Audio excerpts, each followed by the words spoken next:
So there are 20 different types of interview questions or assessments that you may face if you're in the police recruitment process anywhere in the United Kingdom.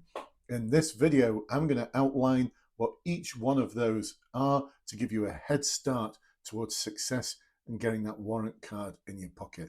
Before I continue though, who am I? Why should you listen to anything I've got to say? My name is Brendan from Blue Light, and over the past 31 years, I've been supporting people for the police recruitment process, for promotion boards, for specialist interviews. I've been 40 years in the police sector now. We've got a great team of coaches around me, and we coach and support people to succeed in the recruitment process. We've got almost 800 five-star reviews, so we know what we're talking about.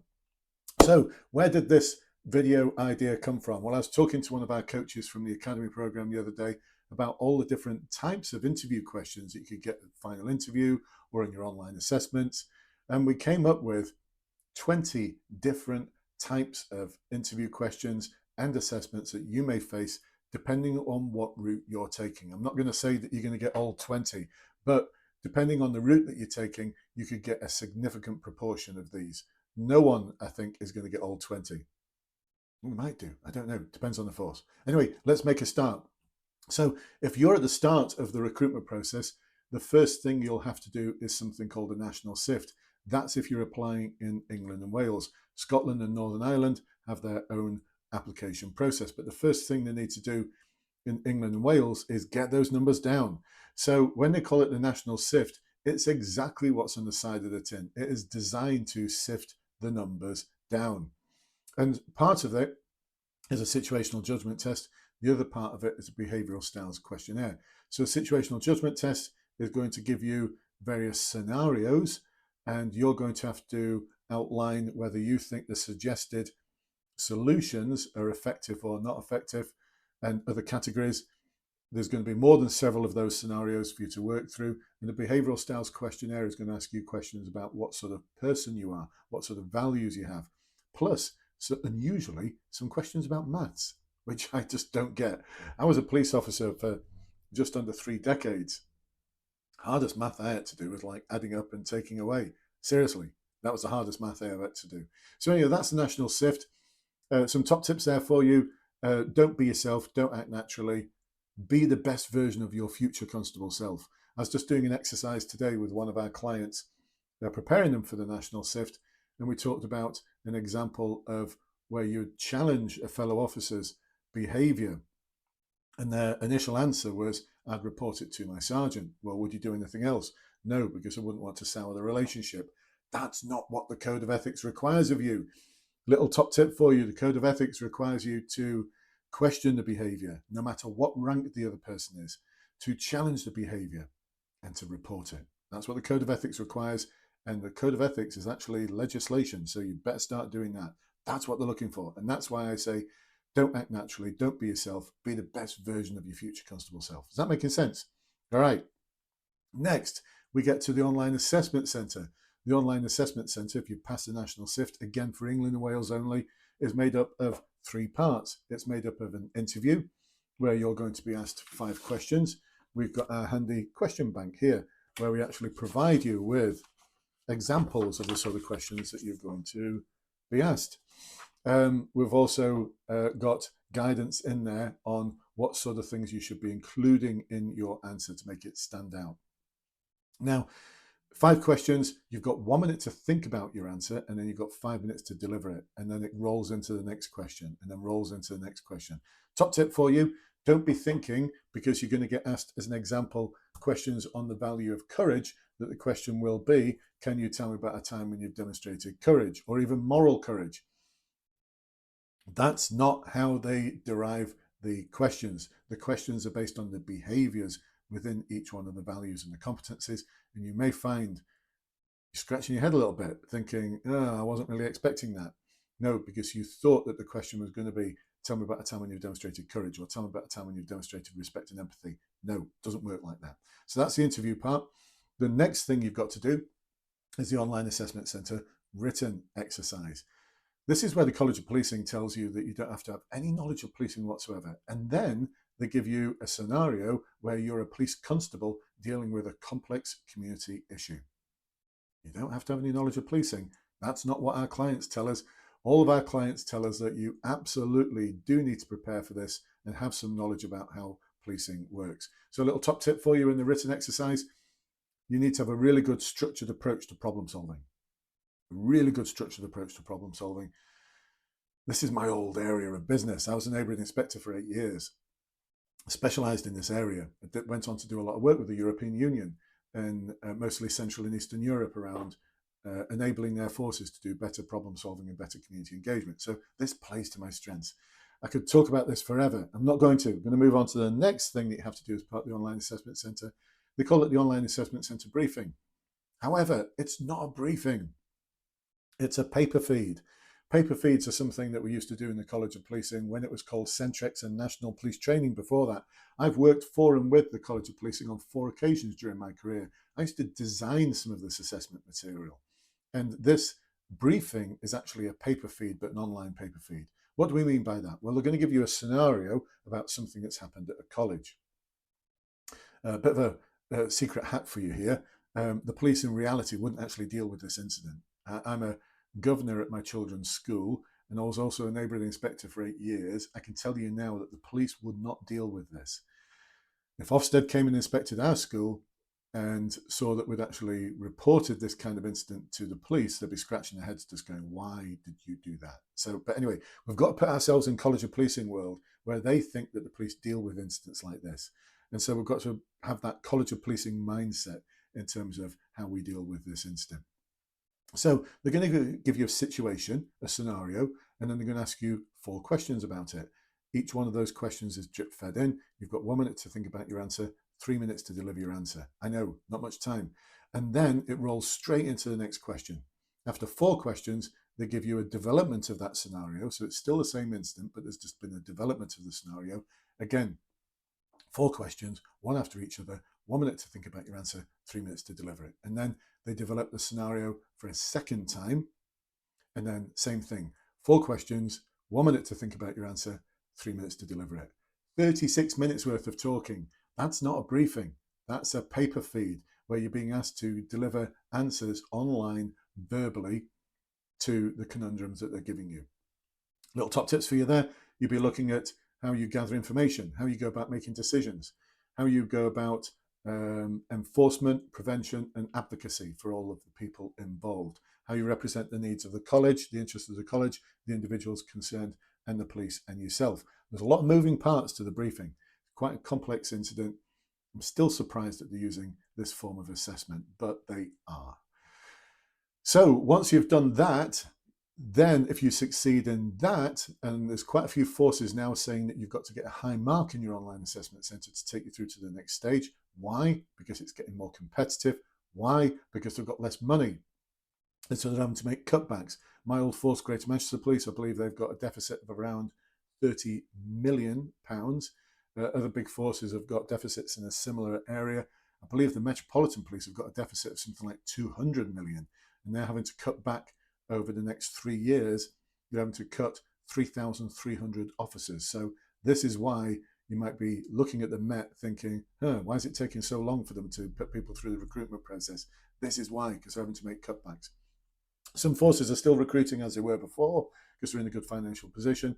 Others are slimming down the intake sizes and also the number of intakes. We're not seeing a halt or a stop to recruitment like we saw during austerity.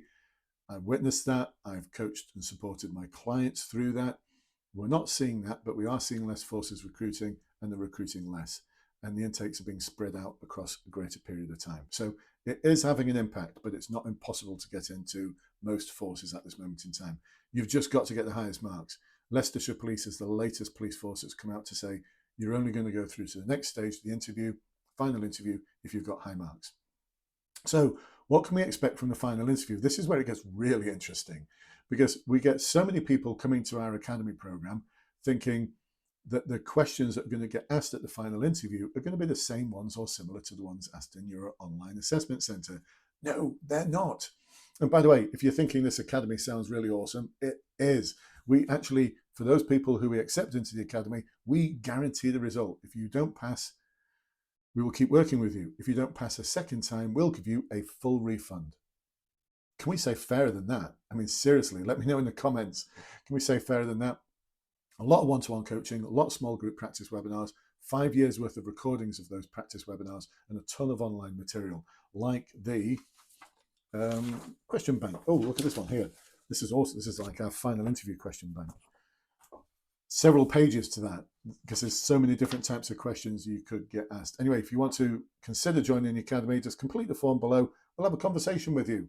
Once you've completed that form, see if you're a good fit for the Academy, and you can determine whether we're a good fit for you. It's got to work both ways, hasn't it? It's got to work both ways. Right, let's dive in to all the different types of final interview questions that you could get. Firstly, we'll start with motivation. Why do you want to be a police officer? Common question. There's one force out there that's actually asking that at the end of the interview, which is a bit odd. A lot of forces tell you this is a warm-up question that's not being marked. If it's not being marked, why when you start speaking do they start writing if it's not being marked? And even if it genuinely isn't being marked, it's still being marked in the heads of the assessors. They're still making a determination as to what sort of candidate you're going to be, whether you be a good fit on their team. And that's the ultimate question, by the way. They're asking themselves, can I see this person working on my team?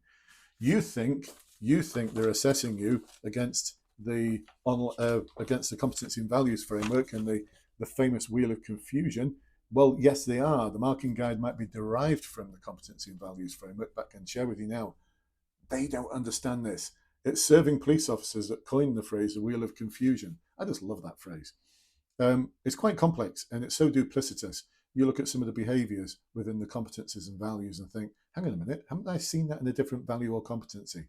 So a little top tip for you here, you do not want to be thinking, I just need to prepare an answer for each competency and value. Why? Because they're not all rear-facing questions. Let's dive into the sort of questions that they are. So motivation, why do you want to be a police officer? No cliches, please. No, I just want to help people. No, 2 days are the same.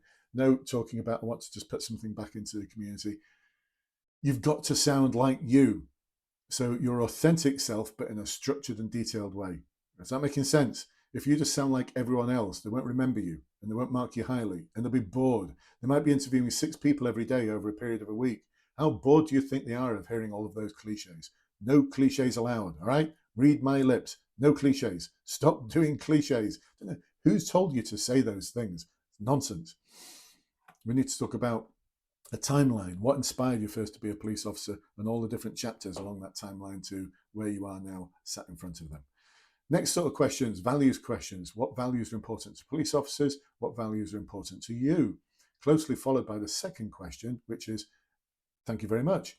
Can you give me an example of when you've demonstrated that value? All right. Interesting, huh? So suddenly it's turned into a rear-facing question.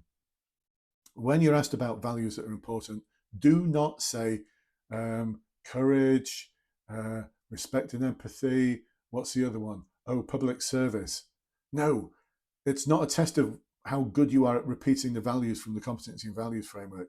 Have your own ideas. So what about compassion as an example? That's not in the CVF, but that's a value that you can have. Just to give you a little tip there. Do not be treating it as a memory test of the CVF. All right, awesome. Next question. What challenges is this force facing? Do not say financial challenges. Do not say staffing issues, because the next question could be, what skills, behaviors, or values do you possess that can help us meet those challenges? So you want to be looking at the challenges that they're facing, ones that are going to be within your gift to help them meet. All right, and there's several that we look at in the Academy program. Next question, what do you believe the role of a police officer involves? You need to have a really good idea about what the role involves, and they're expecting a detailed answer from you there. Next question, what impact is being a police officer going to have in your personal life? They don't want to hear that you're going to miss some parties and maybe you'll have to work on Christmas Day. They want to hear about the real impact this is going to have. Think mental health, think your well-being, think your welfare, and what strategies you're going to employ to help you meet those challenges. Next question is corporate knowledge. So you may get asked questions, or they may expect you to know what's going on in the force. Like so many times when I'm running one-to-ones or webinars with our clients, I'll ask the question, so go on, who knows the name of the chief constable of the force you're applying to? You'd be amazed at the number of people who go, oh, yeah, I need to look that up still. You need to be all over your force. A little top tip for you here, you can set up Google Alerts for the name of your force. So every time your force is in the press or in the media, it sends you an email with a link. Isn't that awesome? So corporate knowledge. Next, COE. COE, what do we mean by that? Code of ethics. What's a code of ethics and why is the code of ethics so important? You really need to know that. Even if you're not asked a question about it, you can weave it into your other answers. Next, good old rear-facing questions. There we go, rear-facing questions, the one that you've had on your online assessment center. Can you tell me about a time when? Next type of question. Oh, by the way, again, it's not like the online assessment center. Can you tell me about a time when you've demonstrated public service? It doesn't work like that. The questions get derived from the behaviors, and you can have several different questions from just one competency or value. Forward-facing questions. Can you tell me how in the future as a police officer you will develop relationships with members of the community who don't trust the police, or a positive relationship, or build up trust with members of the community who don't trust the police? There's more than several different examples of forward-facing questions that we utilize, all in our question bank, and you get access to that when you join our Academy program. Top tip for you here, a little bit of guidance. We answer those questions using the why, how, what model. Because if you try and Google how to answer forward-facing questions in the police recruitment process, you're probably just going to get lots of videos from me. Because we're the only organization who's actually put together a workable model for how to structure your answers. Why is the thing so important? How are you going to deal with it? No more than 3 things. Don't just talk about what you're going to do, talk about how you're going to do it. And then the what at the end is, what will this result in? Make sense? Awesome. Right, the next one is a development of the forward-facing question. It's a scenario question. So actually, I was just talking about this with a client just now. A forward-facing question could be, how would you deal with a victim who didn't want to cooperate with you whilst you're investigating a crime that they've been subject to? A scenario one would actually present you with detail around that. So you're called to an address where there's been a report of a domestic violence incident, and when you get there, you see a woman at the door. When you knock on the door, she opens the door, she's disheveled, it looks like she's been crying, and there's some reddening around the side of her face. And she's saying, nothing has happened. It was a movie she was watching, and it was a bit too loud, a bit too shouty, and that's what the neighbors heard. How are you going to deal with that? It's a scenario question. So we approach it in the same way, why, how, what, but there's more emphasis on the how. Spoiler alert, there's one force out there that asks this question, and halfway through your answer, they'll stop you and say, the scenario's developed now. There's a man walking down the driveway and is saying, get the F off my driveway. What are you going to do? Interesting. We've just run that scenario actually by one of our clients in a coaching call just an hour ago. They were like, I hope I don't get asked that question. You can't do that. You can't be like, I hope I don't get asked a certain question. You've got to be ready for all of these, ready for everything. If you're not, you'll come stumped. And if you just go, I'm sorry, I've not got an answer for that question, fail. Bear in mind, only 1 in 10 nationally succeed in the process. It's not like everyone passes. It doesn't work like that. You've got to get past the gatekeepers, the interviewers at this final interview. You've got to demonstrate your worth. And trust me, people do fail it. We get people coming to us who have failed it first time. Generally, it's not because they're the wrong type of person. It's because they don't know how to structure their answers. We want structure. We want detail. We want authenticity in our answers. We want some emotional connect, and make sure you answer the question. So there you go. All right, those are scenarios. Next, presentations. Several forces will ask you to do a 10-minute presentation on various topics, violence against women and girls, the need for diversity, equality and inclusion in the police service, why engaging with community is so important, knife crime. Some forces will actually give you several little questions. British Transport Police do this. A 10-minute presentation, but it's made up of several questions. So actually it's just lots of interview answers, but you've got to remember what the actual questions are and your answers. You've got to prepare for this. They actually give you ahead of time all the different topics within that 10-minute presentation. Certainly British Transport Police do when they do that. Other forces may just ask you 2 or 3 questions. Other forces will just ask you for 1. but generally they will give you the topic before the interview, so you might get it a week before. Presentations. Again, we use the forward-facing method. Why is the thing so important? How are you going to deal with it? And what will it result in? So there you go. Works for presentations as well. Next, we're almost at the end now. We've got group exercises. Group exercises, these are where they're going to give you an ethical conundrum in a small group. There's no talking mic. There's no like who's going to be holding the microphone, only the speaking mic. Only the person who's holding the microphone can speak. Might be a bit of a free-for-all. So a little top tip, did this with one of our clients a couple of weeks ago. Ensure that before you actually start the group discussion, you've got some kind of plan as a group as to ensure that everyone can take part. And top tip, they're not necessarily looking for your answers. They're looking for the style of your questions. They're looking for how you listen to other people and how you acknowledge other people's views. There's a lot going on, a lot of moving parts in group exercises. Quite a few forces are running these now. Next, we have good old role plays, where they're actually going to test your behaviors and values out by giving you two shouty people having a disagreement with each other, or a variety of other different scenarios. Quite a few forces are running these now. The Met run them, Difford Powers, I believe, run them, and Greater Manchester Police have just introduced them for their detective process. So quite challenging. We've got a model for that. Would that surprise you? We've got a structured approach for role plays. It is the CUDSAR approach, which stands for confront, understand, define and summarize, seek solutions, how you're going to assess your results, and what the actual end result will be. Role plays, we love them. Had to do role plays to get promoted to inspector all those many years ago. The inspector's exam had 8 role plays in it, I believe, each one of them 10 minutes long. You're not going to get anything as challenging as that. It's normally 2 or 3 at the most. PSNI in Greater Manchester, I think, run 4.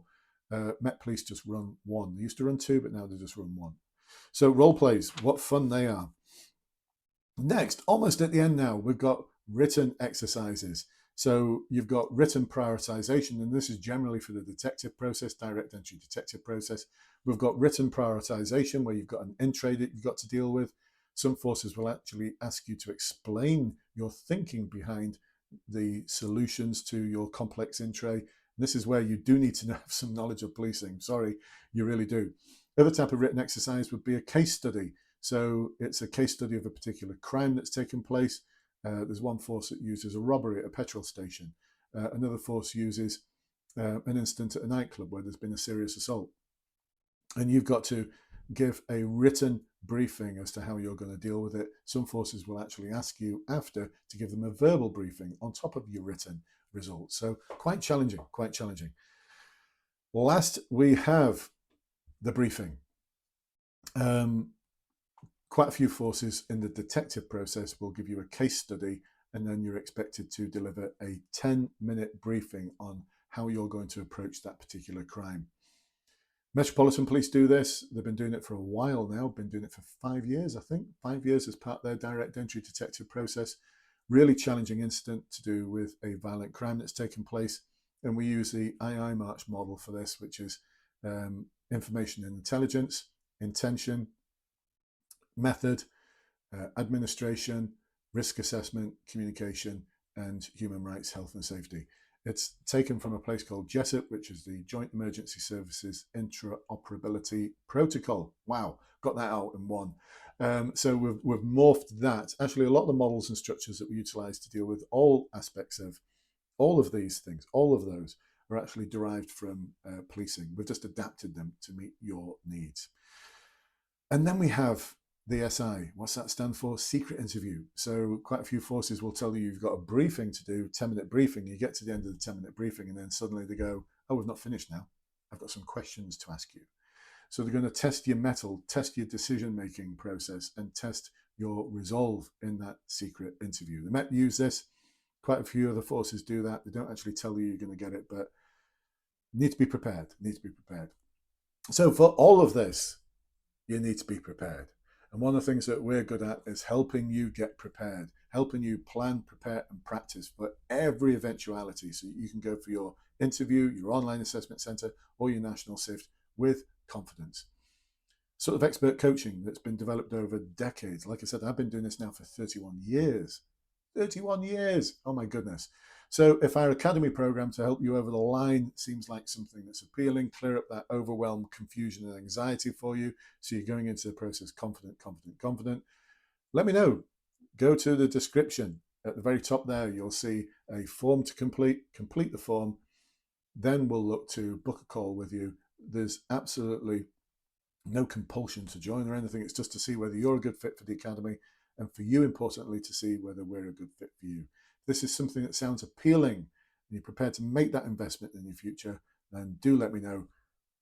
Check the link below, and I will see you on the other side. Hope this has been useful for you. Take care and get practicing.